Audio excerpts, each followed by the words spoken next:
গাজীপুরের সাংবাদিক আসাদুজ্জামান তুহিন হত্যার প্রতিবাদে দেবিদ্বার উপজেলায় কর্মরত সাংবাদিকদের প্রতিবাদ সমাবেশ ও মানববন্ধন। দেবিদ্বার থেকে মোহাম্মদ আলামিনের তথ্যচিত্রে বিস্তারিত। গাজীপুরের চান্দনায় সাংবাদিক আসাদুজ্জামান তুহিনের হত্যার প্রতিবাদে খুনিদের দ্রুত সর্বোচ্চ শাস্তির দাবিতে প্রতিবাদ সমাবেশ ও মানববন্ধন করেছে দেবিদ্বার উপজেলার কর্মরত সাংবাদিকবৃন্দ। ৯ আগস্ট শনিবার বেলা ১১টায় উপজেলা মুক্তিযোদ্ধা চত্বরের সামনে থেকে এই প্রতিবাদ সমাবেশ ও মানববন্ধন করা হয়। মানববন্ধন থেকে উপস্থিত সাংবাদিকরা তুহিন হত্যার সাথে জড়িত সকল খুনিদের সর্বোচ্চ শাস্তি দাবি করেন। এ সময় সাংবাদিকরা আরো বলেন, আমরা আইন শৃঙ্খলা বাহিনীর পাশে থাকি, রাজনীতিবিদদের পাশে থাকি, সাধারণ মানুষের পাশে থাকি।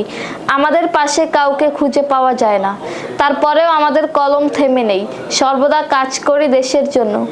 এই সরকারকে আমরা বলতে চাই, সাগর রুনির হত্যাকাণ্ডের মতো যেন এটিও পৌরসংখ্যানের পাতায় জমা হয়ে না থাকে।